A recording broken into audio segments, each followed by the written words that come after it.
Yes ngono dunya biasa wae, pokoke urip wis biasa wae. Maksudnya biasa wae penting soleh, di hati soleh, rezeki ya minallah. Pokoke taluk wae pangeran, ora usah sok suci, ora usah sok bener dhewe biasa wae. Dunya wis kabeh kersane napa? Pangeran. Ya sudah seperti ini. Yang soleh koyok salabah malah akhirnya suul khotimah. Padahal dulu disebut hamamatul masjid, tukang itikaf. Gak tahu mulai ke masjid, tapi akhirnya suul khotimah. Wahsi sing mata ini kekasih Nabi, rupanya mata ini Hamzah ditakdir husnul khotimah. Makanya donga ya muqallibal qulub tsabbit qalbi ala dini. Kita tidak pernah tahu. Nah kenapa kalau saya ngaji PD, mereka aku muji pangeran, saya tidak pernah mikir awakku, tak penting awakku, penting muji pangeran. Ngaji itu artinya kan muji pangeran, muji ilmune pangeran, ya sudah selesai. Itu anakku itu donga itu mikir awakmu dhewe. Mulane donga mek ngaji ku derajate dhuwur ngaji, mergo ngaji muji pangeran, nak donga mikir awake dhewe. Makanya masyhur itu ada dua kelompok di masjid, yang satu diskusi halal haram, yang satu berdoa. Nah, terus Nabi keluar dari rumah berdiri sempat ragu, saya kemana? Terus akhirnya Nabi ngendikan mereka itu berdoa kalau Allah mengabulkan ya disembadani. Tapi mereka belajar halal haram. Itu perintahnya Allah, saya sebagai Nabi. Terus akhirnya Nabi gabung kelompok yang belajar halal haram. Karena belajar halal haram artinya ingin menghidupkan hukumnya Allah Ta'ala. Tapi nak wong donga kepingine iku kabul kajate. Intine mikir awake dhewe. Makanya saya termasuk ulama yang jarang berdoa. Tapi ya berdoa tapi kadang-kadang. Nah kowe kan gak kontribusi ning agama rapati ya ndonga. Oh dasar murahan. Ya tapi piye mulang ya ora payu. Jadi kadang-kadang kula dibantah. Lah jenengan mulangi payu Gus. Lah kula ora payu, ndonga-ndonga ngono. Ya tapi aku ngerti pangeran ra bakal nyembadani barno ra Gus. Pangeran ya paling sedikit sithik ngono cukup. Kula termasuk orang yang enggak setuju ya kalau orang sholawatan terus berlebihan tapi khidmah ini Nabi kurang. Maksudnya gini loh, sholawatan berlebihan ya. Redaksi sholawat tentang Nabi itu kecil. Bukan sholawat jumlahnya enggak. Redaksi tentang Nabi itu kecil, sementara tentang keinginannya itu saya tidak suka. Saya suka sholawatan itu ya yang nyifati Nabi banyak, kemudian keinginannya kecil. Itu bagus. Kayak Ihya itu, kayak Ihya Abdul Hasan Asadili itu, kalau dongo itu jaluk mau swidik paling baris paling terakhir. Misalnya gini, nahmaduka ya man huwa la ilaha illa anta ar-rahmanur rahim, itu langsung in sampai nyifati Allah itu 99. Buar ngono nganti berkuras-kuras. Lagi terakhir mau jaluk dongo sithik. Nah kowe kan enggak muni muji Allah mau basa-basi tok. Alhamdulillah rabbil alamin wassalatu wassalamu ala Muhammadin. Mau nggo syarat tok. Baru ke Allahumma inna nas'aluka nganti telung lari. Telung halaman.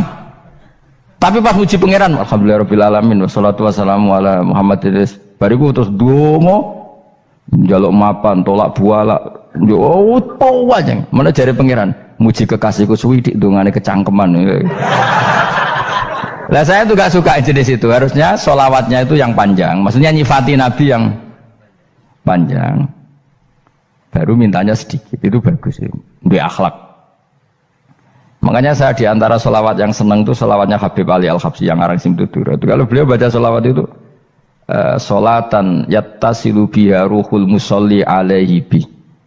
Fayam basitu fi qalbi sirru nuri ta'alluqi bi wa hubbi wa yuktabu biha bi inayatillahi ta'ala fi hisbi. Jadi dia baca sholawat itu, ya Allah berikan sholawat kepada kekasihmu Muhammad.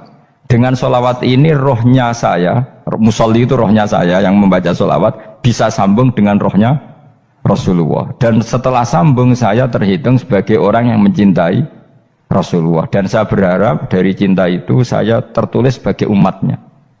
Nah, aku kan enggak mau sholawat itu mau saya termasuk orang yang enggak saya loh ya.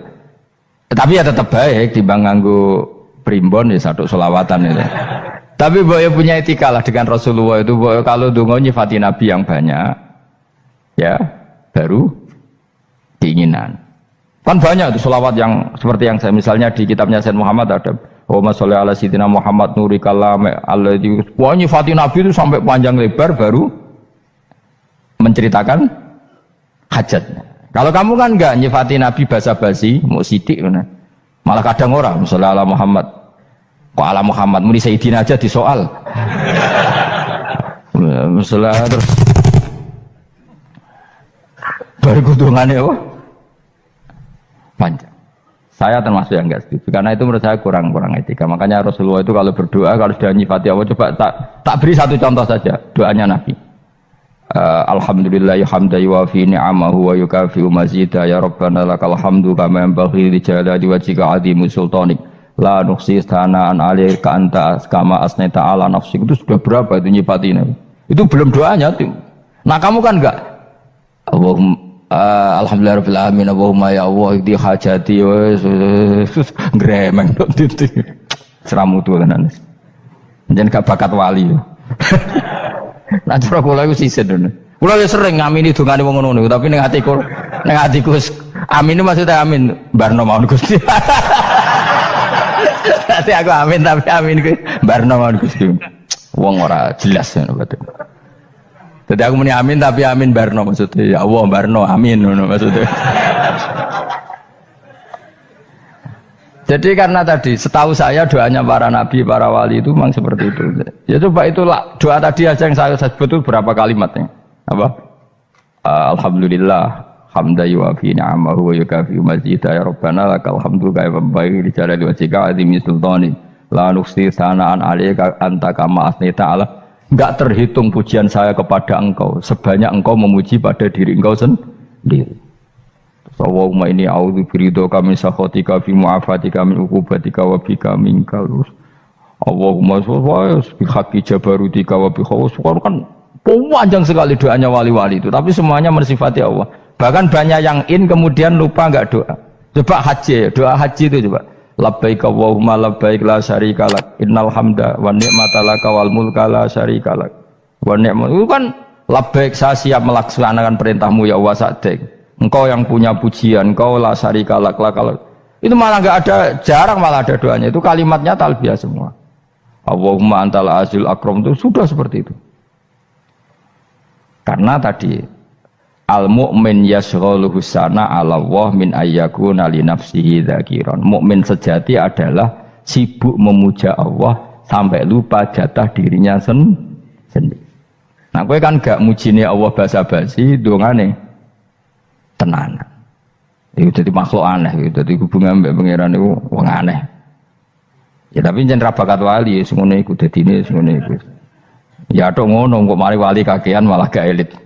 Jadi, tapi saya mohon itu di sholawat itu usahakan jumlah paling enggak jumlah sholawatnya banyak, doanya sedikit. Paling enggak misalnya kamu tidak punya kalimat yang apa baik ya mau sholawat ping 100 itu gak ada salah biar gue iling-ilingan apa kita menyebut kekasihnya Allah lebih banyak ketimbang kita menyebut hajat kita sendiri ya gitulah. Paling enggak punya etika seperti itu ya. Kalau kamu enggak punya segot-segot sing keren, bacalah sholawat berapa 100 terus cerita awam Gusti utang kula kathah. Mungkin ra jawab wis roh ngono saya. Tapi kan kita menyebut kekasihnya sampai 100, nyebut utang bisa. No kok nyebut kekasih pisan, nyebut utangnya 100.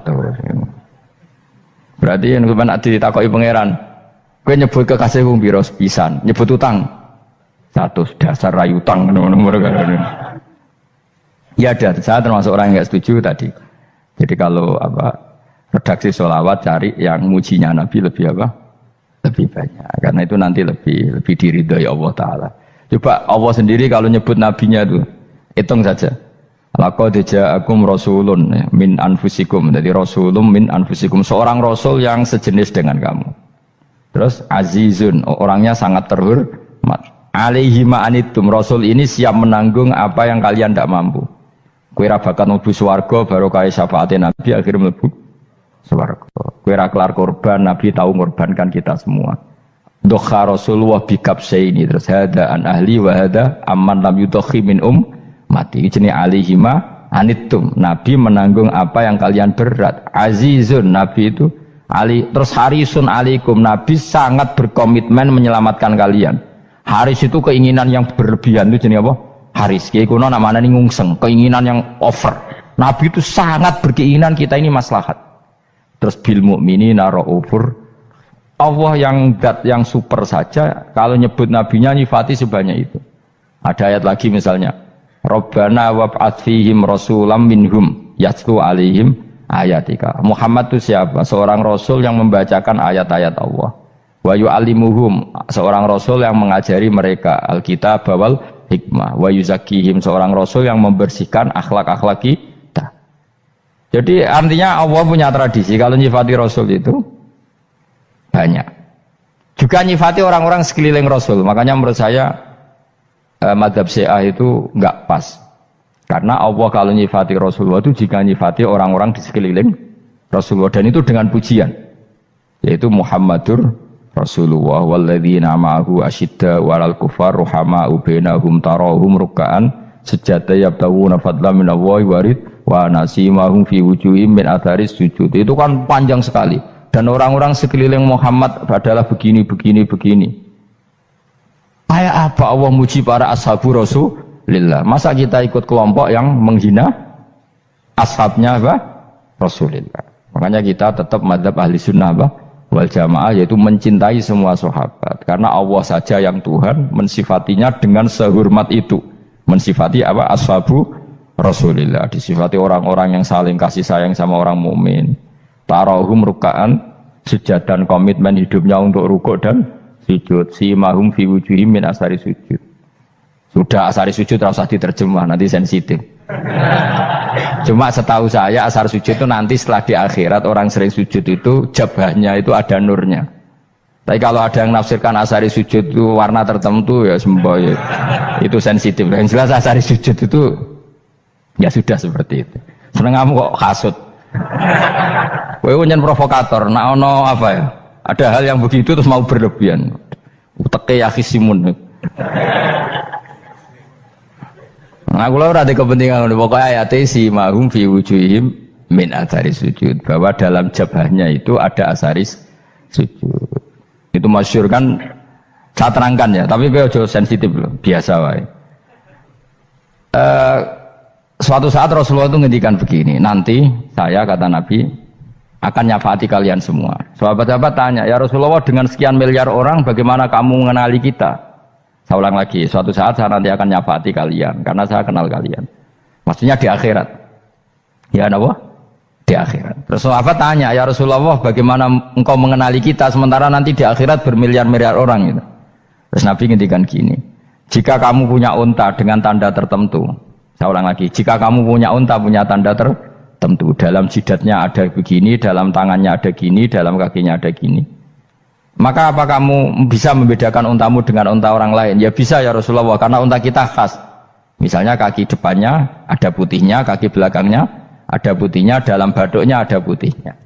Terus kata Nabi, inna ummati yut'auna yaumal qiyamati hurran muhajjalin min asaril wudu. Nanti umatku nanti wajahnya juga bersinar, tangan kakinya juga bersinar. Jadi asar itu saya pastikan secara riwayat itu akhirat, maksudnya tentang akhirat. Tapi bahwa yang di dunia ada yang memulai asar itu nggih monggo mawon. Loh itu bagus kan, artinya ekspresi percepatan. Ndak apa-apa loh, daripada kok kowe ra jelas ini gitu. Maksudnya ya orang ngethok kowe pancen jarang sujud tenan. Wis ora usah sensitif, tapi yang jelas ya nanti. Ya soben kiamat ruang samu. Nanti hisab itu nanti kalau hitung hanya sekitar 3 jam. Hisabnya sak dunia itu hanya sekitar, karena malaikat itu tidak kesulitan sama sekali. Tak warai ya. Ini nggak akan salah saya dalam hal ini karena riwayatnya sahihah. Kenapa hisab itu hanya butuh rubu'un nahar, 1/4 dari siang enggak? Anggap saja siang itu 6 jam atau 12 jam itu aja terserah. Kalau 12 paruhnya kan 6 ya. Seperti 1/4-nya berarti 3. Itu gini, jadi nanti di mahsyar itu kan yauma tabyaddu wujuh wa taswaddu wujuh. Yaudah yang kafir itu gelap, hilang, wajahnya, tubuhnya semuanya gelap. Yang mukmin itu semuanya terang.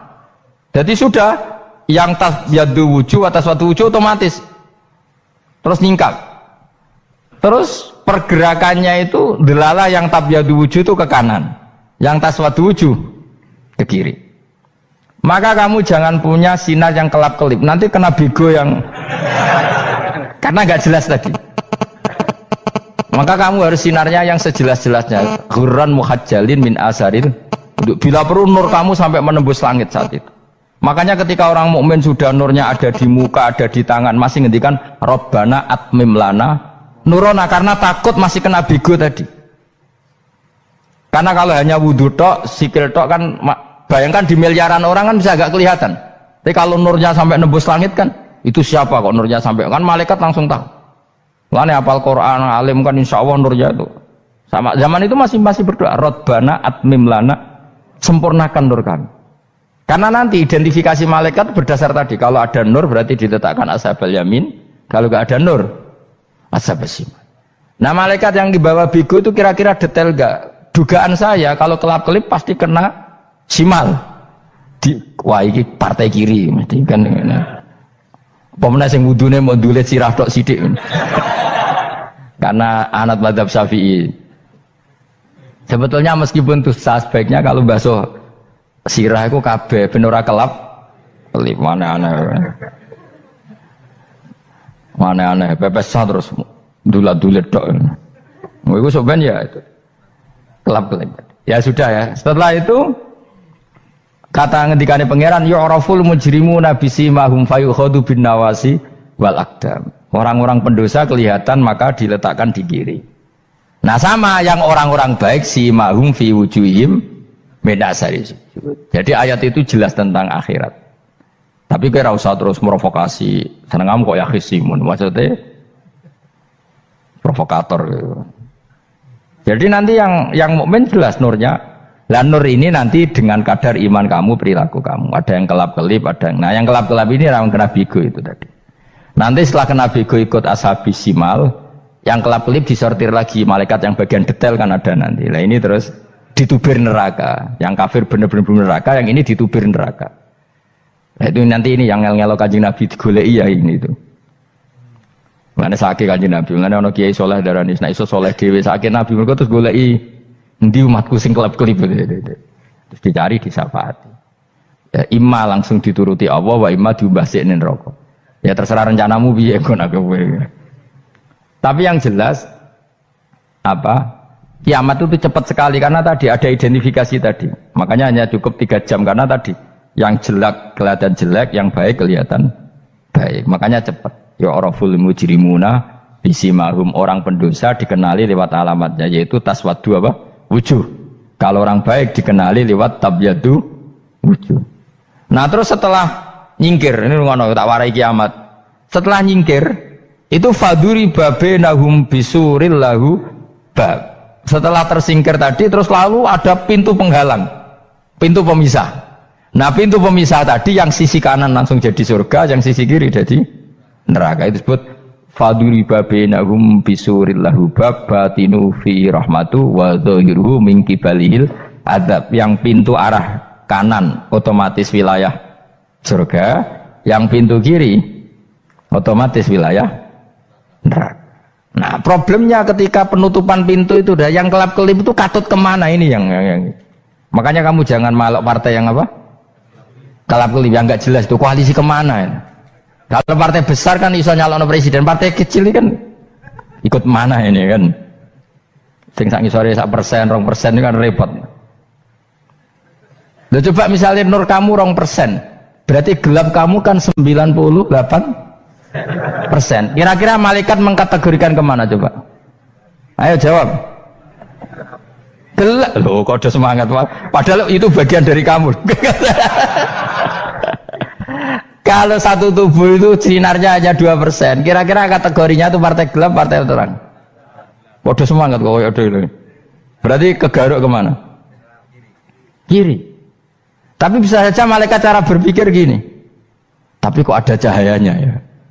Padahal kata Allah yang bercahaya ashabul yamin. Kan nggak ada bilang cahaya terang. Bisa saja malaikat alhamdulillah berpikir begitu. Ya nanti kita rayu saja supaya berpikir ini kan yang penting ada cahaya. Kan Allah tidak bilang terang apa kelap-kelip. Ya mungkin saja asal ada cahaya dikategorikan lahu nur, punya apa? Nur. Tapi yang jelas saat itu pun yang sudah punya cahaya masih berdoa Rabbana atsmim lana nurona, ya Allah saya mohon sekali nur-nur kami sempurnakan. Jadi ini saya bantu teman-teman yang hafid-hafid supaya tahu maknanya ya. dan yang nggak hafid ya dengar ya. Kalau nur itu penting. Makanya Nabi itu kayak apa? Nabi itu orang super. Itu kalau ngendikan wa mat'al min fawqi nuran wa min tahti nuran wa an yamini nuran wa an simali nuran, sampai terakhir Nabi masih mendoa untuk dirinya waj'ali nuran, dan semua tubuh saya jadi nur. Jadi Nabi sudah gitu. Ya Allah, jadikan sisi depanku nur, belakang kami nur, kanan nur, kiri nur, terakhir itu apa? Waj'alni nuran, dan doa semoga semua tubuh saya jadi nur. Itu termasuk doa yang sering saya baca. Karena saya takut kelap-kelip tadi, ini bahaya ini kalau malaikat. Saya tidak tahu cara berpikir malaikat tadi. Apa ngitung 98% maka dikategorikan apa? Gelap. Apa dihitung nurnya saja? Wong instruksinya Allah kan yang ada nur ashabul yamin. Meskipun kelap-kelip kan punya nur. Saya tidak tahu nanti ikut 2% ikut mana kalau di partai koalisi itu. Ya, ikut yang menang biasanya, ikut yang apa? Ya paham ya, makanya saya mohon kalau wudhu itu usahakan sempurna, terutama wudhu sholat. Kalau nggak wudhu sholat itu sebaiknya nggak sempurna, supaya ada bedanya wudhu sholat sama wudhu tidak sholat. Rasulullah itu masyhur gitu ya, Rasulullah itu kadang tawaddu'a wudhu'an khafifan, wudhu yang sederhana, yaitu hanya sekali-sekali dan tidak sempurna. Ketika ditanya as-sholat ya Rasulullah, tidak. Misalnya saya habis makan mau tidur biasanya ya wudhu, tapi tentu tidak perlu sesempurna kayak wudhu sholat, biar ada bedanya. Rasulullah juga gitu, beberapa kali beliau wudhu tapi tidak sesempurna wudhunya untuk sholat. Masyhur itu di riwayat tawaddu'a wudhu'an khafifan duna wudhu'ihi lis sholat. Tapi kalau wudhu untuk sholat asbaghal wudhu, menyempurnakan wudhu. Jadi supaya ada bedanya wudhu sholat dan wudhu tidak sholat. Saya gak wong sore ngaji podo kabeh. Abu Bakar ya gitu. Ana wong poso sunat kok nyediakno buka, dimarahin. Istrinya pernah nyediakan buka beliau untuk puasa sunat. Itu embernya dipecahi Abu Bakar. Ditanya, kenapa gitu? Apakah kamu akan menyaingi Ramadan? Jadi gak boleh memperlakukan puasa sunat kayak Ramadan. Ya biasa saja kalau puasa sunat kok wah buka kolak apa. Ramadannya ya iri tuh. Ini gimana kok saya disaingi ini? Jadi kabeh itu ada proporsinya, ada apa? Makanya megang Quran ya wudu, megang wudu. Nah, tapi gitaran terus wudu, pengiran tersinggung. Piye kok menjaga gitar wudu? Jadi enggak boleh kebaikan disaingi itu juga enggak boleh. Bapak gue sergep wudu sampai nyekel gitar. Ya, untuk Quran tersinggung, wah semen ibu gak sembunyi kan. Malaikat panitia kan ya tersinggung. Kabeh itu kan ada proporsinya apa? Ada proporsinya. Itu hebatnya Rasulullah. Jadi kalau beliau wudu, bahkan wudu itu wudu li sholat sama tidak sholat itu. Misalnya sholat sunat itu kamu mampu ngadeg boleh nggak duduk?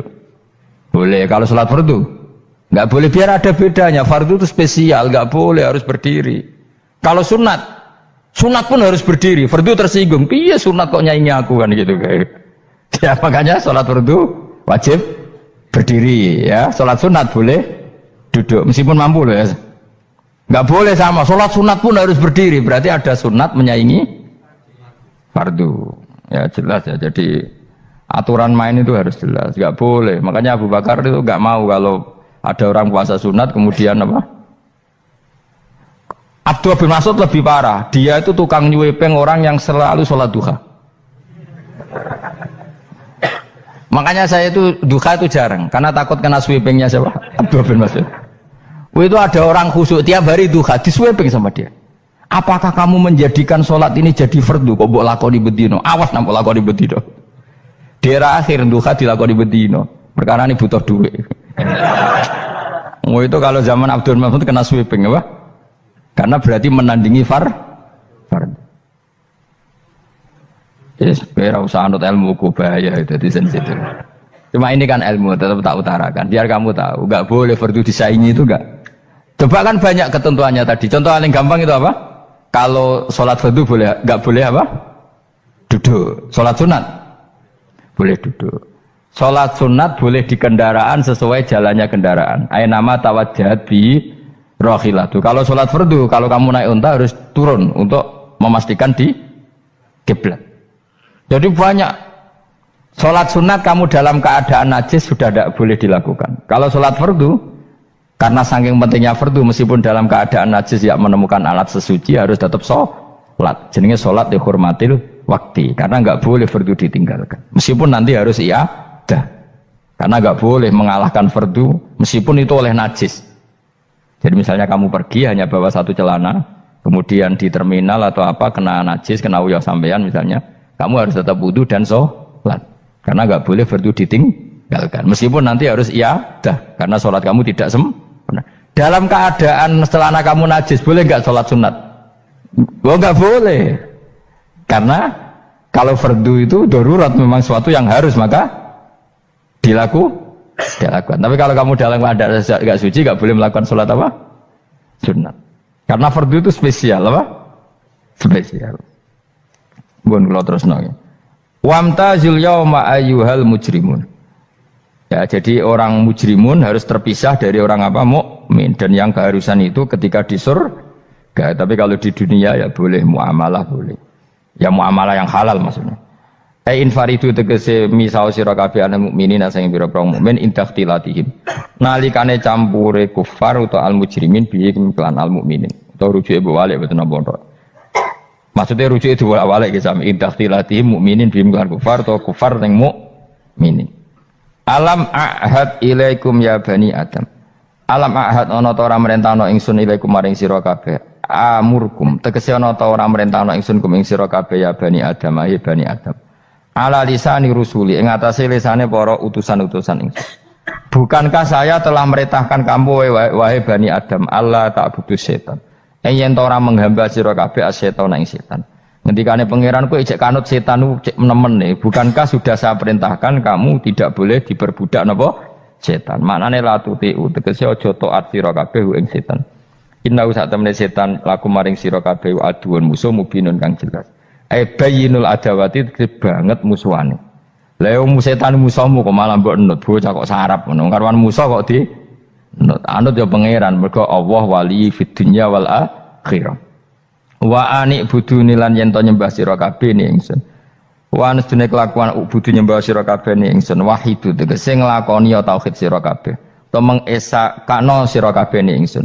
Wa ati ulan taat sira kabeh ni ingsun. Harusnya kita hanya ibadah ning Allah Subhanahu wa ta'ala karena dia yang menciptakan kita, tempat kita kembali. Setan itu tidak siapa-siapa, makhluk yang hina, yang lemah. Kok malah taat ya ning gone zat sing super, sing gawe kita, sing memberi rezeki kita dan zat yang kita kembali. Hadza utawi iki maksudane taat ning Allah taala. Hadza ay al madkur min taatillah ku siratun ku dalan thariqun tek dalan mustaqimun kan.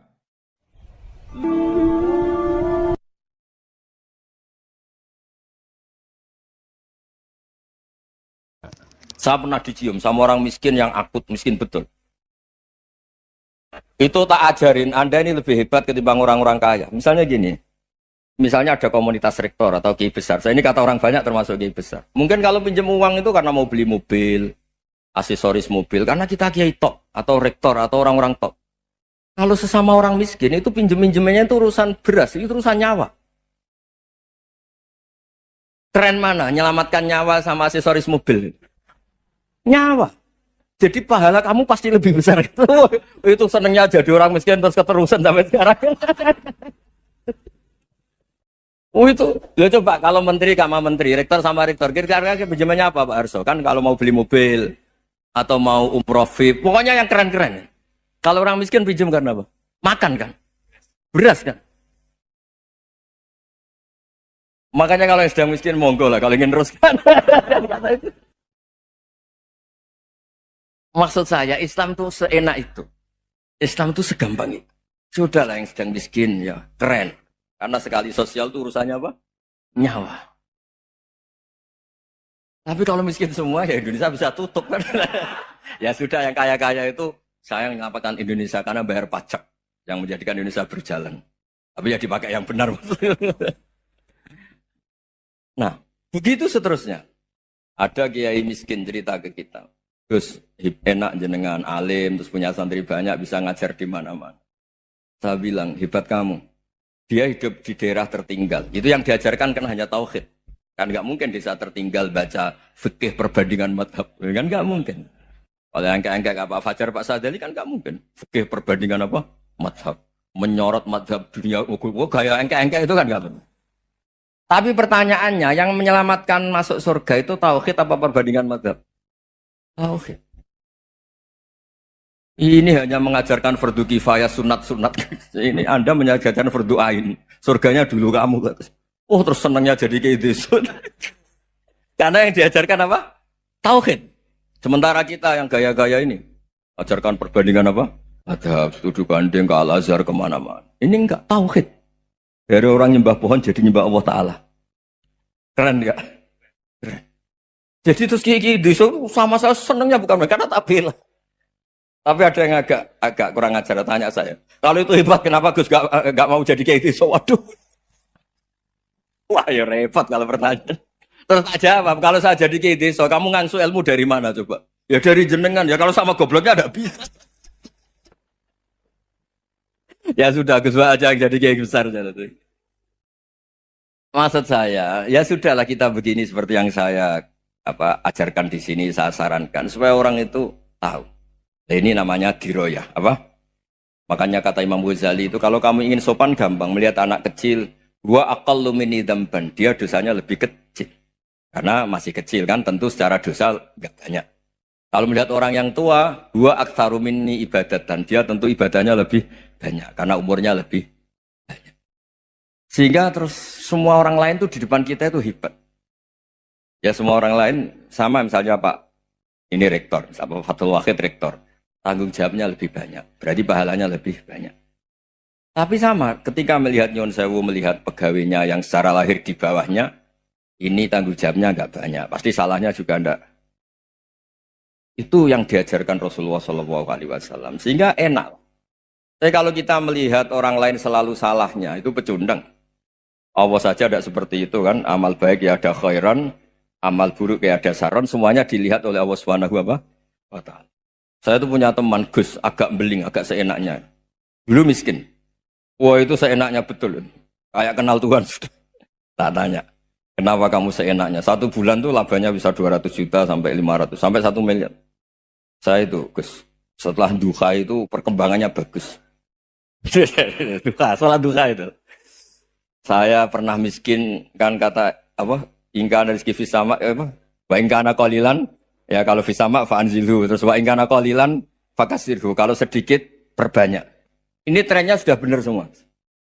Nah, wa ingkana haroman fatahirhu, kalau haram yang kau sucikan.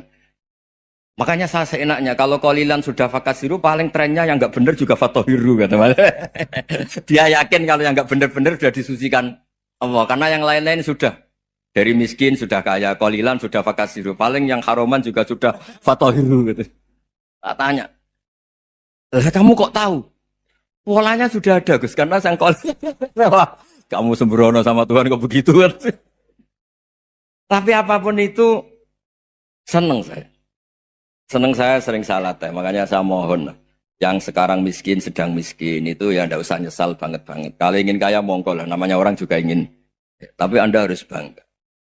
Sosial antar kalian adalah urusan nyawa dan itu pahalanya luar biasa. Supaya kita, nah yang kaya-kaya juga boleh GR lah karena pembayar pajak. Dan itu bisa menyelamatkan apa? Indonesia Raya. Begitu seterusnya. Itu yang diajarkan Nabi, antawadhu hatta la yabghiya ahadun ala ahadin. Kamu semua harus tawadhu sehingga antar kalian tidak saling tidak sopan, tidak saling liar, tidak saling mendolimi. Termasuk tadi sikap gak jelas tadi. Orang dolim yang sekarang dolim bisa saja tobat, yang sekarang soleh bisa saja nanti. Semuanya tuh mungkin. Kita diajari ya muqallibal qulub tsabbit qalbi ala dini. Jadi keliru kalau kita dalam banyak harus tegas, gak mesti. Al halalu bayyinun wal haramu bayyinun. Tapi ada wa bainahuma umurun mustabihat. Ada yang wilayahnya itu abu-abu. Misalnya ada perempuan cantik misalnya, contoh paling gampang. Kalau kamu ajari secara serius, kamu bisa saja tergoda jadi fitnah. Tapi kalau orang soleh gak berani ngajarin, kemudian digunakan orang fasik, malah menjadi orang nakal, kita juga tanggung jawab. Kamu mau tegas gimana? Wilayahnya sama-sama mungkin. Wilayahnya sama-sama mungkin. Yang dekat pejabat mungkin terkontaminasi KKN. Tapi kalau pejabat gak dekati orang soleh, punya perilaku yang gak soleh, yang repot juga Indonesia kan? Nah hal-hal seperti itu kita tidak perlu ngambil sikap. Maksudnya nggak usah ngambil sikap, ya kita buktikan kalau milih satu madzhab, kita buktikan semuanya lebih baik, semuanya lebih bermanfaat, semuanya lebih berperadaban. Karena nggak bisa dihindari wa bainahuma. Termasuk nyuwun sewu saya mohon maaf sama mulai Pak Harso, Pak Lutfi sampai Pak Fathul Wahid. Saya ini termasuk kiai yang nggak suka dekat sama orang-orang top. Bukan karena hasud. Memang konstitusi kiai harus gitu lah, tamud dan na'inaika. Kenal orang lebih tinggi itu kan resiko. Misalnya saya kiai desa, mungkin punya keri tua sudah seneng, punya kijang tua sudah seneng. Gara-gara kenal Pak Wahid naik Kempri, waduh kok saya kalah itu. Kenal orang itu kan resiko. Mungkin dosen-dosen sini kalau kenal saya di Rembang juga resiko. Di sini gak ada cium tangan, melihat saya dosen, wah gak enak jadi dosen. Jadi memang harus dibatasin. Sekiranya mungkin orang terus, karena latamud dan nanawa, ainaika ilham. Kamu jangan sering melihat orang lain yang mungkin secara lahir dapat nikmat yang lebih tinggi timbang Anda. Kalau kamu gak bisa ngelola hati Anda bisa hasut, Anda bisa dengki. Paling tidak Anda bisa ada syukur. Terus saya itu sering didolani pejabat. Juga sering melihat pejabat di TV-TV. Naik mobil aja ada yang naikkan. Bahkan kalau wudhu itu anduk aja ada yang bawa. Itu kalau yang nggak kuat, weh naik jadi pejabat. Ya makanya terus konstitusi kiai itu mengatur, sudahlah. Mata kamu itu kamu batasin. Jangan melihat sesuatu yang potensi ya. Potensi menjadikan Anda tidak apa? Syukur. Jadi saya mohon, ini memang konstitusi saya sebagai kiai. Jadi saya, tapi di hati saya tetap akrab. Saya doakan semua untuk UI, untuk semua orang Indonesia kita doakan. Kita ingin semuanya tambah baik, tambah. Tadi katanya mau naik kelas ya. Kalau naik kelas dari rumah saya niatkan mari mengkaji diroyah. Diroyah itu melogikakan riwayat. Jadi misalnya kita sering dengar Rasulullah SAW sering ngendikan kalian masuk surga itu bukan hanya berdasar amal, tapi berdasar anugerah Allah Subhanahu wa Ta'ala. Oke, kita sepakat amal kita, perilaku kita, ibadah kita andaikan dikompensasi dengan nikmat yang Allah berikan tentu tidak seimbang. Untuk membayar itu saja sudah lunas. Jadi Anda semua tidak berhak masuk apa? Surga. Sehingga di beberapa riwayat dijelaskan ada orang yang 500 tahun ibadah, nggak pernah maksiat. Ditanya sama Allah, kamu masuk surga karena apa? Karena ibadah saya ya Allah. Ya sudah, surga kamu 500 tahun saja karena ibadah kamu 500 tahun. Ini cerita umur-umur orang dulu. Ya Allah katanya surga engkau ini selamanya. Ya kalau yang selamanya itu rahmatku. Kalau amal kamu terbatas ya surganya sesuai amal kamu ya terbatas. Ya sudah ya Allah, berarti masuk saya surga saya ini karena fadl engkau, karena anugerah engkau. Itu namanya apa? Diroyah. Diroyah itu satu kajian analisis di mana kita percaya riwayat, tapi kemudian punya logika, punya diroyah. Ini penting supaya tauhid kita ini kuat. Jadi dulu ada orang yang sangat cerdas, namanya Jubair bin Mut'im. Dia saking cerdasnya, juga kaya, juga tokoh, dikirim sebagai delegasi pembebasan Asra Badrin, tawanan Badar. Kemudian pas datang ke Masjid Nabawi, Nabi delalah pas baca Wattur wa kitabim mastur. Sampai pada titik Nabi baca Am khuliku min ghairi syai'in am humul khaliqun. Apakah penciptaan yang sedemikian canggih itu dimulai tanpa perwujudan, tanpa sesuatu yang real, yang maujud. Orang itu langsung bersimpuh, matur, ya Rasulullah saya Islam. Saya ada kolbi yadir, hampir hati saya, otak saya, pikiran saya itu terbang.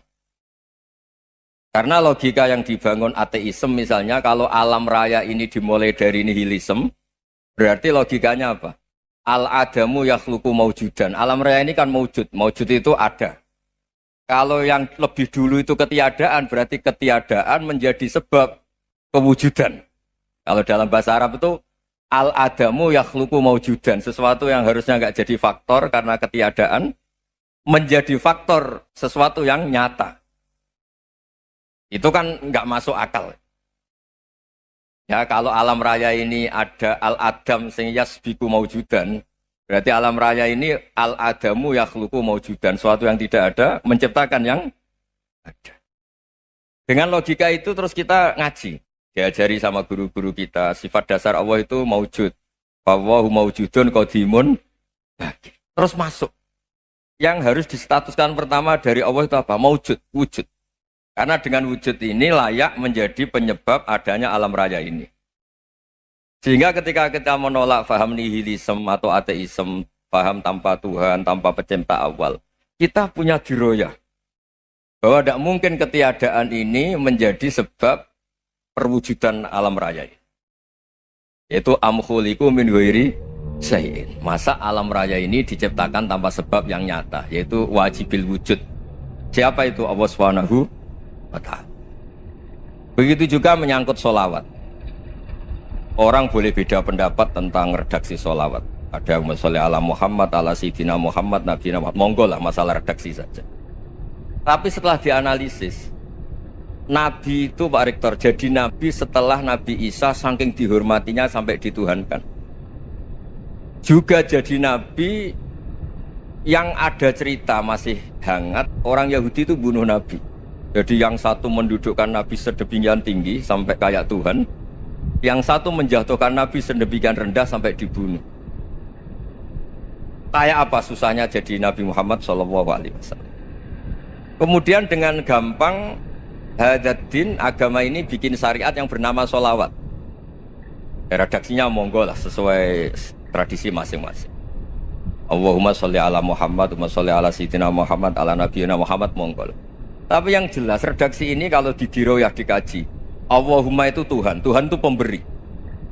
Wa Muhammadun wa in jalla qadruh abdun min ibadi. Muhammad apapun tinggi derajatnya tetap berstatus hamba. Sehingga agama ini terjaga oleh syihotus sholawat. Agama ini terjaga oleh redaksi sholawat. Yaitu Allah tetap pemberi sebagai Tuhan yang enggak tersaingi, la syarikalah. Rasulullah Muhammad wa in jalla qadruh, apapun prestasinya, bisa mi'raj, bisa apa saja, tetap seorang hamba yang butuh muhtajun ila rahmatih. Jika redaksi Allahumma sholli ala Muhammad ini mengukuhkan yang Tuhan tetap Tuhan, hamba pilihan tetap hamba pilihan.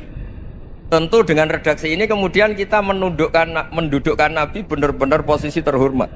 Yaitu orang yang paling berhak dapat askat tahiyat, mendapat penghormatan Allah paling tinggi, yaitu Rasulullah Muhammad SAW. Dan itu diulang-ulang oleh Allah. Subhanalladzi asra bi abdi. Status hamba ini diulang. Lagi-lagi ini bernama diroyah. Bernama apa? Contoh ketiga misalnya fihi ayatum bayinatum maqamu Ibrahim. Dulu orang Yahudi itu ada diskusi masif. Syaratnya Nabi itu mbah-mbahnya harus Nabi, harus keturunan Nabi. Kemudian semua Nabi rata-rata di Palestina, di Syam. Lalu Muhammadnya asal-usulnya dari mana? Tahu-tahu orang Arab kok Nabi, padahal orang Arab itu dulu jahiliyah. Alhasil terus diceritakan bukti Muhammad ini turunan Ibrahim adalah ada jejak kaki Nabi Ibrahim di dekat apa? Ka'bah. Fihi ayatum bayinatum maqamu Ibrahim. Kalau Nabi Ibrahim pernah di Mekah, artinya beliau pernah meninggalkan turunan yang di Mekah, yaitu bernama Nabiuna Muhammadun sallallahu alaihi wasallam. Itu disebut fihi ayatum bayinatum maqamu Ibrahim. Nah, itu namanya diroyah. Diroyah itu satu perilaku keseharian kita beragama, kemudian tahu logikanya. Yang keempat misalnya mangkana yu'minu billahi wal yaumil akhir falyukrim apa? Jaro. Orang yang iman karena Allah dan Rasul maka memuliakan tetangganya. Andaikan pakai hukum sosial, tentu kalau tetangga kita baik, kita baik. Kalau kurang baik kok kurang pegawaian kan gitu. Tapi dulu itu pernah ada seorang ulama itu dibully ya, dikerjain sama anak muda tetangganya. Pak Kiai datang ke rumah saya. Orang ini datang. Kemudian setelah di rumahnya, saya tidak jadi butuh sama Pak Kiai, silahkan pulang. Itu Kiainya senyum menikmati. Dan itu terulang 3 kali. Dibully seperti itu, dikerjain terulang 3 kali. Lalu tetap Kiainya tuh asik, seneng sekali. Lama-lama muda ini tanya, kenapa engkau tidak tersinggung? Padahal saya kerjain sampai 3 kali. Tak undang, terus tak suruh pulang, tak undang, tak suruh pulang. Kata Kiai tadi, yang memerintahkan baik sama tetangga itu Allah. Jadi saya nikmati ketika bisa baik sama Anda. Tidak ada urusannya dengan perilaku Anda yang menolak saya.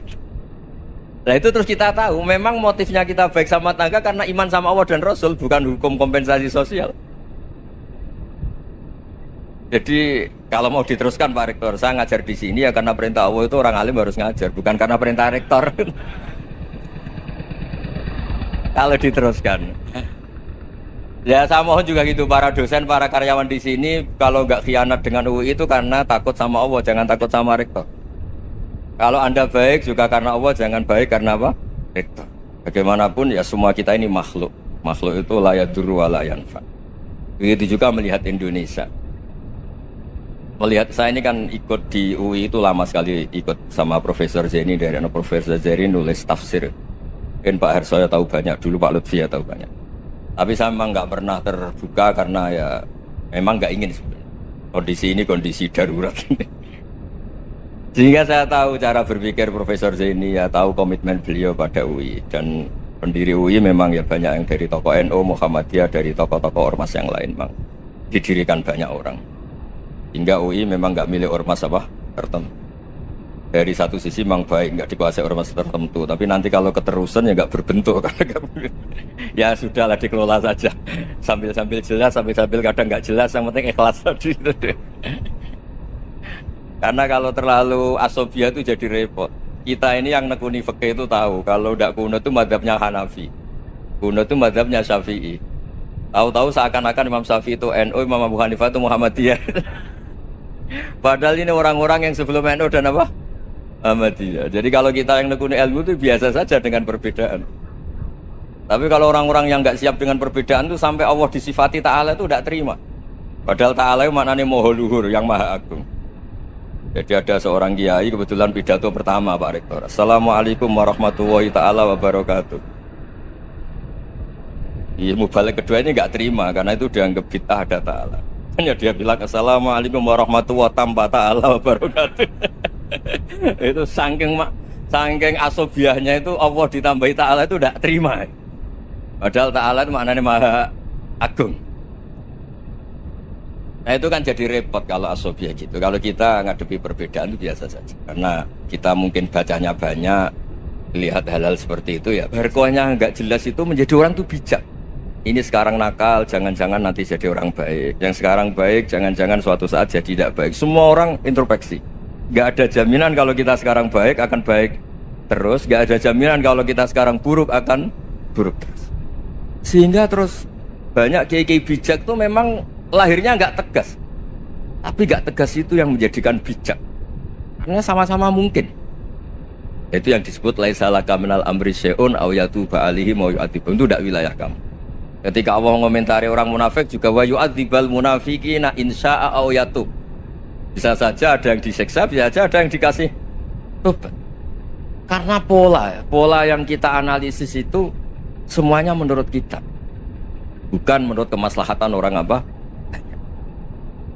Saya punya sekian contoh cerita. Orang yang sowan kiai baik-baik, mungkin bawa gula atau salam damla, tidak tahu lah. Itu tidak mesti jadi wali.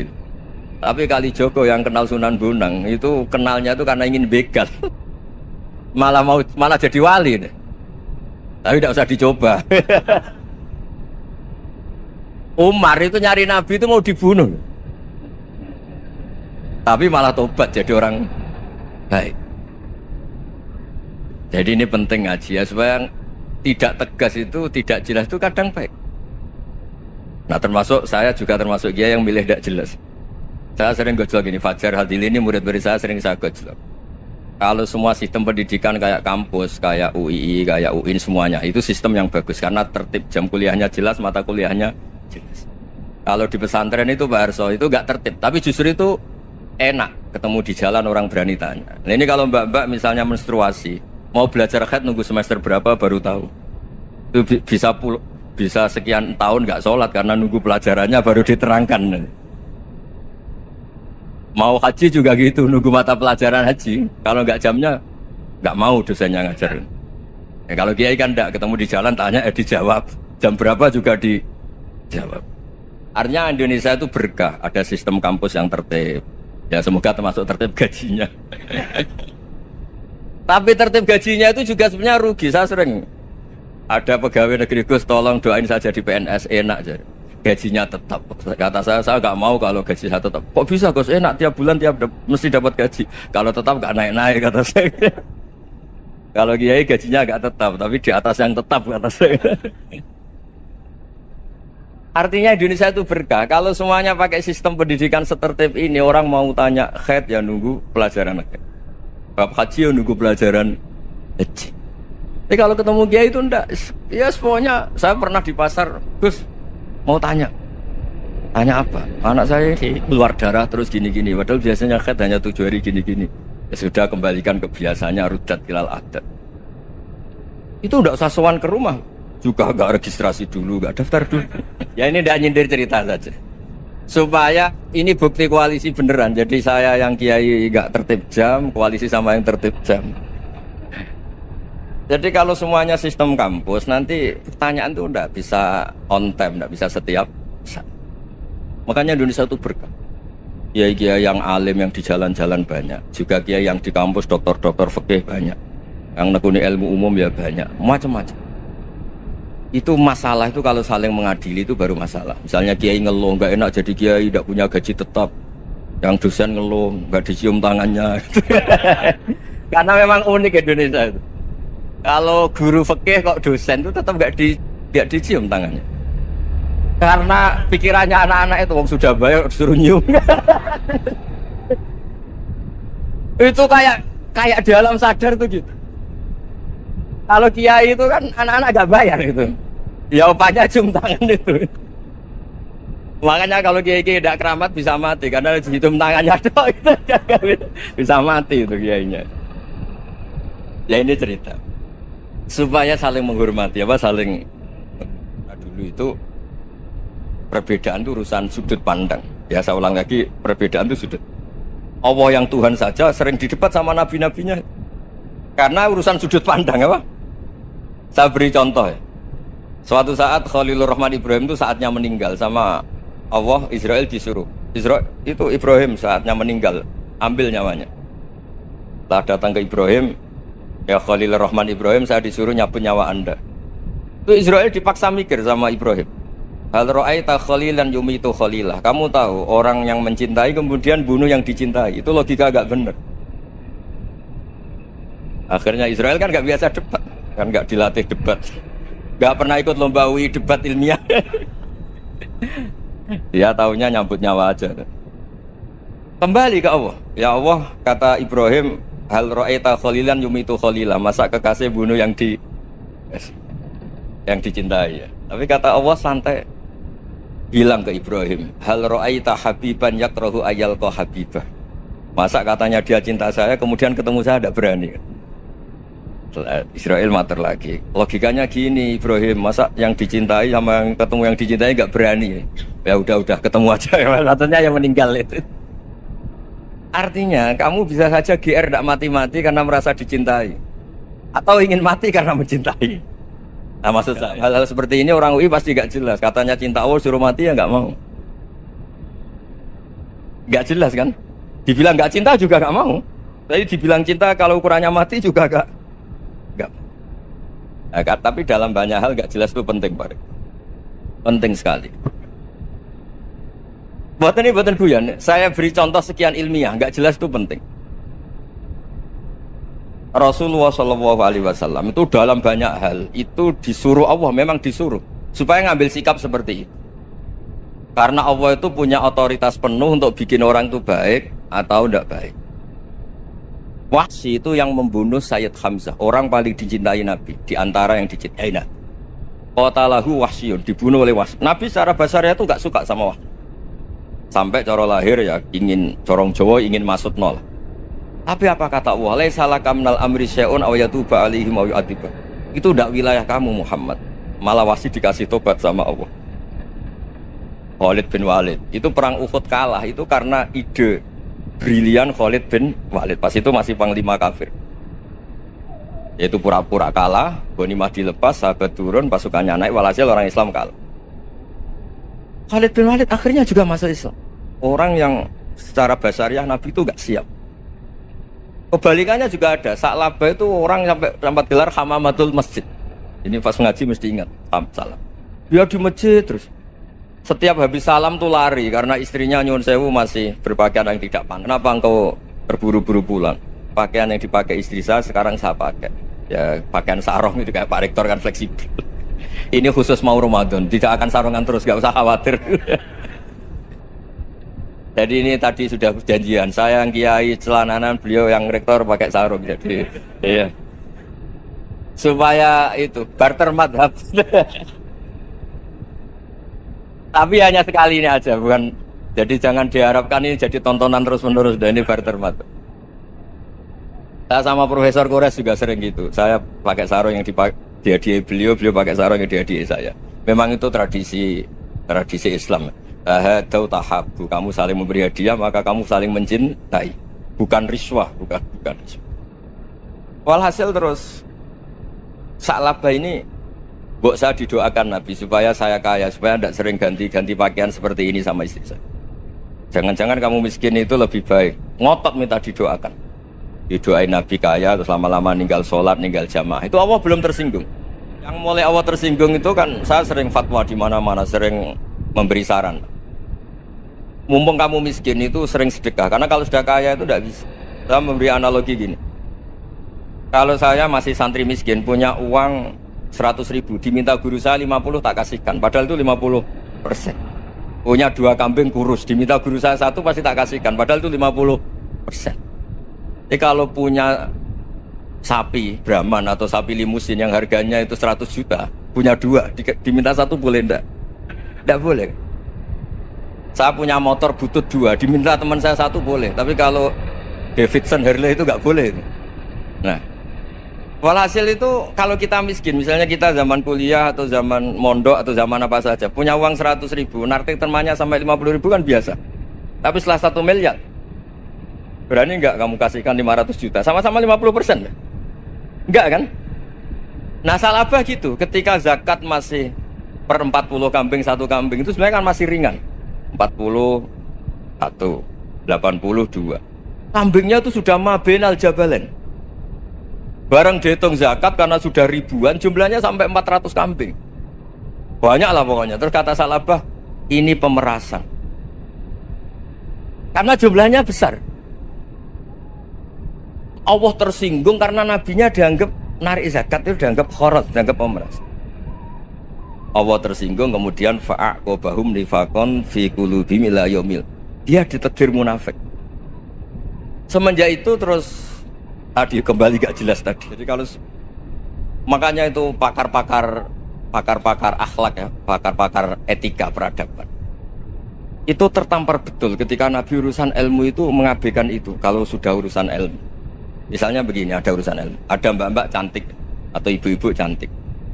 Itu dalam Islam itu diajarkan jangan sopan-sopan banget. Kata Nabi, karena kekuatan ilmu itu di atas kekuatan akhlak, di atas kekuatan adab. Ya nisa an-nabi lastunna ka ahadim minan nisa. Ini taqaitunna fala takhdu'na bil qaul.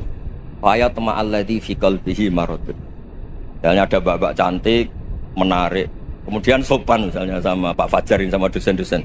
Monggo binara. Wah itu bahaya, pikirannya kemana-mana itu. Orang yang imannya pas-pasan, berarti mau. Maksud saya kalau cantik, menarik, ketemu di jalan, biarin aja dosennya mau kemana, biarin aja. Gak usah dihormatin. Kalau dihormatin, Pak mau kemana Saderano bisa bahaya. Tak biarin aja. Kalau tanya, Dek ini alamatnya mana? Cari sendiri Pak. Karena hanya dengan cara itu si Pak dosen ini gak kepikiran. Gak ada orang suka orang kedus itu gak akan. Tinggal sudah cantik, sopan. Wah bisa pikirannya macam-macam. Itu ilmu. Fala takhdu'na bil qaul. Kamu jangan terlalu lirih kalau ngomong. Fayat ma'alladzi fi qalbi maradun. Orang yang pikirannya masih kotor pasti berpikir yang negatif. Anda mungkin demi sopan sama dosen Anda. Tapi sejauh mana dosen Anda juga berpikir positif. Itu kan uji iman sama uji nyali. Nah, sama pejabat yang sopan sama kiai mungkin punya Alphard, punya Robicon, punya terus bawa uang banyak. Terus sama kiai cium tangan hormat. Jangan-jangan kiainya yang pikirannya macam-macam. Ini berarti bisa jadi muhibbin potensial misalnya. Nah, saya ini termasuk kiai yang pengagum ilmu. Sehingga saya sama orang yang medit, yang kikir sama saya itu saya senangnya bukan main. Kenapa? Karena kalau orang medit itu gak berhak. Kalau orang lomo 1 juta minta surga, 2 juta ya minta apa? Surga. Gus salam tempel 200.000 aja kadang minta surga. Tapi kalau yang kikir-kikir ya sudah salaman tok sudah, gak minta apa-apa kan dia tahu diri, gak bayar kok minta. Maksud saya Islam itu luas, dinikmati saja Pak. Dinikmati. Nah itu diroya, maksudnya itu diroya. Diroya itu kamu tahu aturan Islam itu kamu harus yakin khairihi wa syarrihi minallah. Semua itu ujian, tapi kemudian dikaji. Makanya saya ini termasuk pengagum Imam Syafi'i. Imam Syafi'i itu dikasih tahu. Ada orang yang di depan engkau cium tangan hormat tuh di luar ngomong-ngomong, ngata-ngatain Anda. Imam Syafi'i tertawa-tawa sewenang. Loh, Anda ini dikata-katain di luar kok. Kok tidak kamu anggap munafik malah tertawa. Berarti saya wibawa, di depan saya nggak berani. Dianggap enteng saja. Terus dibilangin, sebagian orang kampung sini nggak suka sama engkau. Baguslah, tidak akan pinjam uang sama saya. Di mana-mana orang pinjam minta tolong itu karena seneng. Kalau benci kan enggak. Intinya dianggap enteng saja. Yang terjadi di dunia itu semuanya dianggap enteng saja. Man asa ilaika faqat atlakoka. Yang berburuk sama kamu itu membebaskan kamu. Coba kalau akrab, titip. Ya misalnya akrab sama Pak Fajar, bilangkan ke Pak Rektor, sangkap tuh jadi guru tetap atau apa, kan ribet. Kalau tidak cocok kan nggak minta apa-apa. Makanya hati-hati Pak Rektor sama yang akrab-akrab itu. Itu dulu saya juga nggak paham. Di antara wasiat Bapak yang sering diulang-ulang tuh itu. Suatu saat kamu jadi kiai, ngelola orang nggak seneng tuh gampang. Sudah, situ orang lain. Tapi kalau ngelola orang orang seneng tuh repot. Mintanya aneh-aneh. 100.000 aja minta surga. Hanya teman tenis saja minta naik jabatan. Intinya itu ya sudahlah dikelola. Yang seneng ya berkah, mungkin teman berjuang, teman diskusi. Yang nggak seneng ya berkah, karena ini tidak minta macam-macam, enggak. Nah itu namanya diroya. Diroya itu satu kajian keilmuan yang menjadikan kita ini nyaman dengan riwayat-riwayat, panduan-panduan dari Rasulullah Shallallahu Alaihi Wasallam. Kayak tadi, kenapa sih tentang baik sama tetangga, baik sama tamu, hitung-hitungannya itu mangkana yu'minu billahi wal yaumil. Jadi Allah ngendikan marojal bahro ini napa yal taqiyan. Dua mata air itu dipertemukan. Itu banyak muara sungai itu bermuara teng napa laut. Kados kali Kapuas, kali pundi-pundi ini sawangannya bermuara teng laut. Yal taqiyan di sawangannya ketemu. Tapi itu semua hanya firoil apa? Ini dalam pandangan. Kulo nate banyak ngaji tenggene kitab-kitab karangan Imam Rozi. Imam Rozi itu ulama tafsir besar ingkang menjelaskan posisi Quran sebagai wahyu yang berkarakter bahasa. Jadi Quran ini wahyu, dia mesti bener. Tapi piye wae Quran itu bahasa. Niki rungokaken ya. Jadi Quran piye wae napa? Bahasa. Jadi sampean ben gak kaget. Mungkin sampean gak kaget wong imane sampean ipan mokong, ora wati paham lah iman apa? Mokong. Tapi kok anak putune sampean kok iso janggal mbek Quran. Nak generasine kula jenengan ra iso jawab, kok anak putune jenengan wis ra iman mbek Quran. Iman raturan, jadi gak diilmiah. Contohnya ngeten nggih. Ketika banyak ilmuwan itu bisa dari orang Islam piyambak, dari orang Barat, baik itu sekuler, orientalis, Kristen, Katolik, macam-macam. Ketika banyak ilmuwan itu penemuannya lebih diakui secara ilmiah ketimbang tulisan-tulisan agama, itu kan menimbulkan keguncangan. Ndadekno iman iku oleh. Misalnya ngeten sing terkenal. Mungkin jenengan sering pireng. Nabi nate dawuh bulan itu ning langit ketiga. Nah, srengenge ning langit keberapa? Kok terus terakhir itu sing dinggoni Jibril. Oke. Terus ketika wonten berita bahwa para NASA Amerika itu bisa naik bulan, rata-rata kiai desa dulu gak percaya. Nabi Muhammad sing nabi nak munggah ning bulan tak pamit mbek Jibril ngono ae ra mesti dibukakno ngenteni diintegrasi. Saiki sapa Muhammad mbek sapa Jibril dibukakno. Itu satu contoh. Kula dhek dalu ngaji kalian santri-santri, kula terangaken. Jadi masalah utama umat Islam itu antara lafadz ngene iku lugat. Iku terus diimani nganggo karpe dhewe. Lha iku sing dadi masalah utama. Lugat nggih bahasa iku diimani menurut karpe dhewe. Orang menurut karpe ilmiah. Contohnya gampang kan. Sampean bayangno langit itu apa? Langit itu satu wilayah, satu area sing digoni malaikat, satu area yang tidak tersentuh. Kemana bayangno langit itu satu area yang tidak tersentuh. Sehingga ono kabar nak bulan ning langit ketiga kok terima manusa tok bulan terus sampean ora percaya. Gue dianggap masuk wilayah sing wis wilayah Jibril. Padahal tidak begitu. Masalah istilah sama itu istilah lughat. Terus Imam Razi menjawab sama itu istilah lughat. Jadi sesuatu yang tidak bumi ini itu namanya sama. Sesuatu yang tidak bumi ini namanya sama. Sampai sing nate kaji sing numpak pesawat. Kulo nggih nate numpak pesawat sing jarak-jarak jauh. Sampai ndelok dhuwur nggih langit. Ngisor nggih napa? Langit. Sampai nak buka teng pesawat ing jendela. Delok ngisor ngeten nggih langit, delok dhuwur nggih napa? Langit. Sebab itu istilah langit itu hanya untuk menunjuk, istilah sama itu hanya menunjuk sesuatu yang tidak bumi. Terus Imam Razi mencontohkan Allah dawuh alam taro kaifa daraballahu masalan kalimatan kasajaratin apa thayyibatin asluha sabitun fil ardi wa far'uha apa fis sama nggih asluha sabitun apa fil ardi wa far'uha apa fis sama.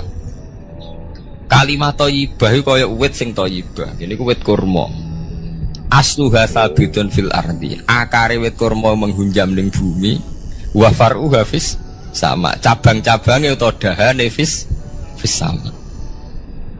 Ya artinya kan sederhana loh gitu. Wit kurma ku dahane fis sama. Sama artinya mosok koyok bayangannya sampean sesuatu yang bener-bener gak tersentuh. Wong dahane wit kurma fis sama. Jadi kasajaratin apa? Thayyibatin asluha sabitun fil ardi wa far'uha apa? Sama itu mriku mosok artine langit sing enggak terjangkau. Wong artine kaya wit kurma sing akare menghujam ning bumi wa far'uha napa? Sama. Dahan-dahane utawa cabange fis sama. Sebab itu istilah sama tenggene Quran itu menunjuk satu arti yang tidak bumi. Nah, sampean delok teng munjid teng kamus-kamus mutlaqul uluwi, sesuatu yang atas itu sama. Paham gitu? Sebab itu ketika ditemukan, nah ini kalau cerita astronomi, ini iman itu dibaringi mbek ilmu.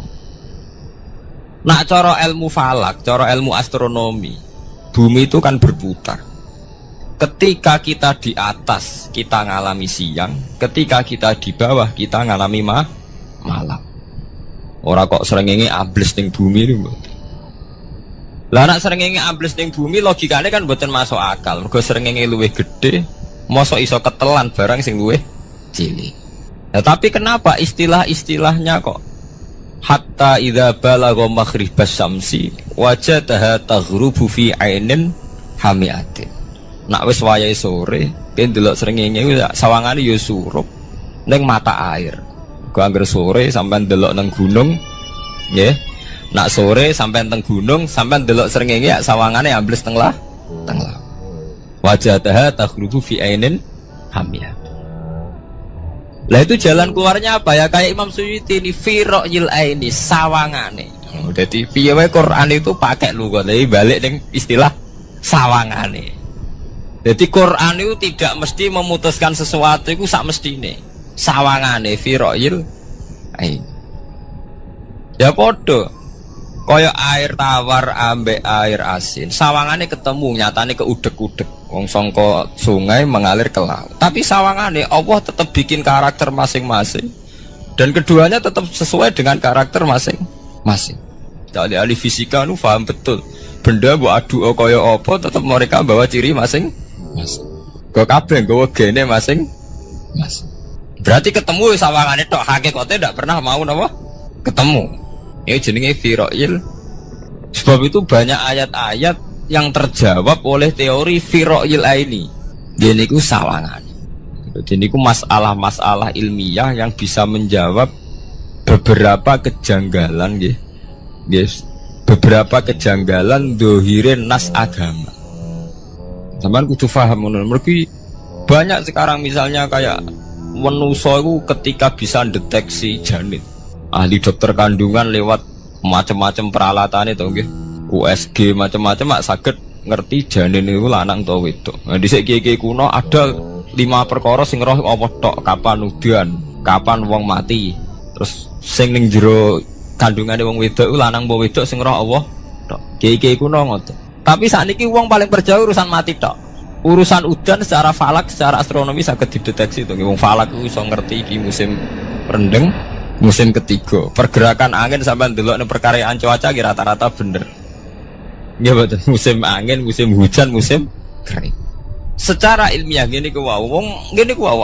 Setelah kita nentukan ora ana lanang wedok ning gone kandhane wedok manusa roh sing roh apa tok. Sing mari keliru sampean nentokno lanang wedok. Wong apa mau dawuh wa ya'lamu ma fil arham. Hanya Allah yang tahu apa yang di rahim. Ma itu cara nahwu itu mubham. Ma itu tidak harus menunjuk laki atau perempuannya. Ma itu lafadz sing mubham. Apa saja, kan bisa terkait nasib, ya, bisa terkait kesehatan, bisa terkait gennya normal ndak. Tapi tahu-tahu kita lewat perasaan kita piyambak nentokno wa ya'lamu fil arham lanang wedok.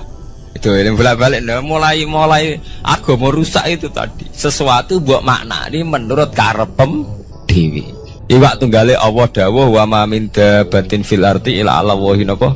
Terus gua kabeh sing gremeng ning bumi Allah nanggung rezekine. Cara Allah mulai ambekan ya rezeki, sampean ngirup oksigen ya. Iwak akal-akalane sampean bang rezeki dhuwit iki. Sehingga ketika kira di dhuwit terus janggal jare wa ma min dabatin fil ardi illa ala rizqi apa aku ra di dhuwit ra di beras. Nah iku jenenge maknani Quran menurut karepe dhewe. Nah iso maring rusak tatanan bolak-balik terus nuruti karepe dhewe.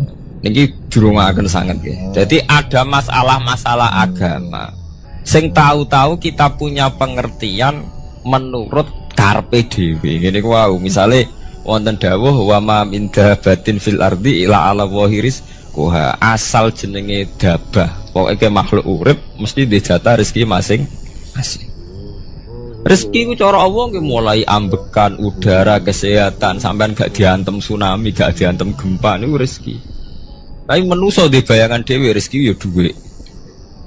Duwe beras kathah, nak panen kathah. Tapi manusa iku pengetahuane manusa mulane jare pangeran wa kanal insanu zaluman jahula. Manusa ujung-ujunge iku ya zalim ya bento. Jadi jahulan ora jahil itu maknane bento. Nak jahulan banget bentone. Lah kok mboten bento sepundi? Ketika sampean nganggep rezeki ku artine duwe akeh, pangeran ngelingno, duwe akeh kowe setruk ya ora iso nikmati. Ya sumpah. Nggih mboten.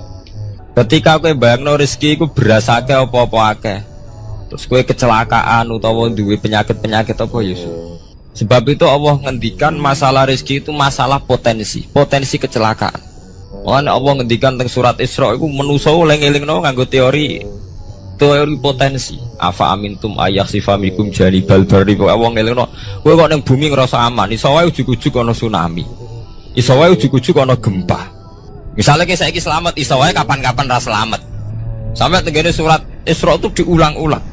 Afa amintum ayakhsifa bikum janibal barri aw yursila alaikum qasfam min khasifam di bulan bal ini. Kowe kok ngerasa aman ning bumi, iso wae setiap saat kowe kena angin liung, kayak angin belitung. Kowe ujug-ujug kena macam-macam, kena tsunami, kena gempa. Lah teori ini yang sing dadekno manusa iku syukur. Sakjane kita umpama anut Quran iku urip ku yo gampang syukur tapi yo ora gampang kebablas. Manusa ora ngoten to nggih, numpak pesawat sawangane rawan kecelakaan. Nak dengok-dengok ning omah sawangane akeh slamet. Lah wong Aceh pas ning omah kabeh kena tsunami sedina 100.000 ludes. Nggih betul. Tapi manusa kedekte jahule bentone wae. Sawangane kecelakaan numpak pesawat. Numpak adam air sawangane kecelakaan. Nak ora sawangane slamet. Lah wong Aceh ning omah kabeh kena tsunami entek. Tiang Jogja ning omah kabeh kena gempa 5.000 bablas. Itu jenis jahula, menurut saya wakil bentone. Begitu juga menyangkut hal-hal yang lain. Mulai Allah ngelingno. Yaitu galerian sederhana era tsunami Aceh. Sampai bayangno wong keremak ning laut, nggih mboten. Saiki entek teori kerem ning laut. Wong Aceh ning darat kabeh. Mati nek kerem manusa bento. Yang saking bentone nyongkone jenenge kerem ngenteni ning laut. Pangeran ngelingno jare sapa? Tsunami ya, kerem tapi ning darat, nggih mboten. Jadi pangeran ngelingno bolak-balik. Kalau nate ngaji teng Jogja ngoten. Manusa ku bento, saking bentone iku nak ngomong ya karepe dhewe.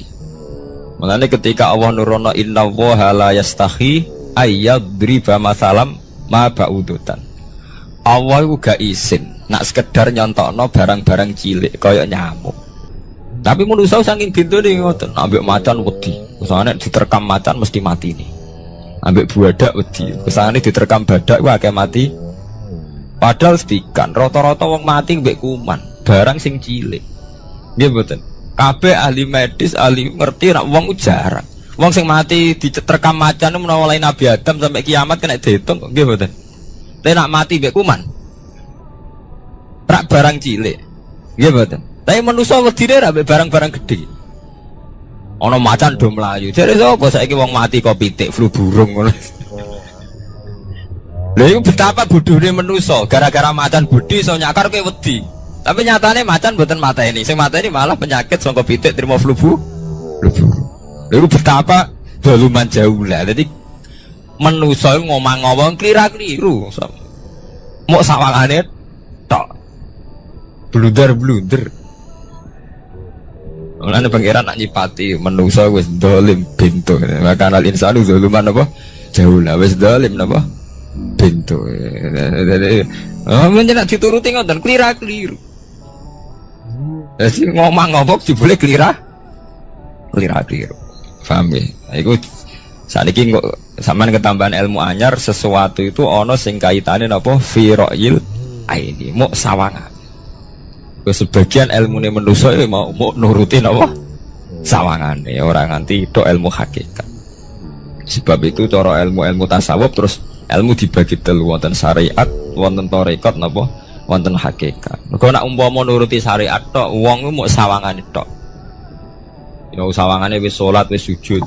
Jebule atine ra melok sujud. Atine berontak ene pangeran. Artine sujud kan wong tunduk kabeh ning khairihi wa syarrihi minawa. Jadi boleh sawangane sujud tapi grundal-grundal mbek pangeran jenis sawangane. Mulane terus wonten ilmu hakikat ora oleh mau nglakoni syariat tok, kudu ana hakikate.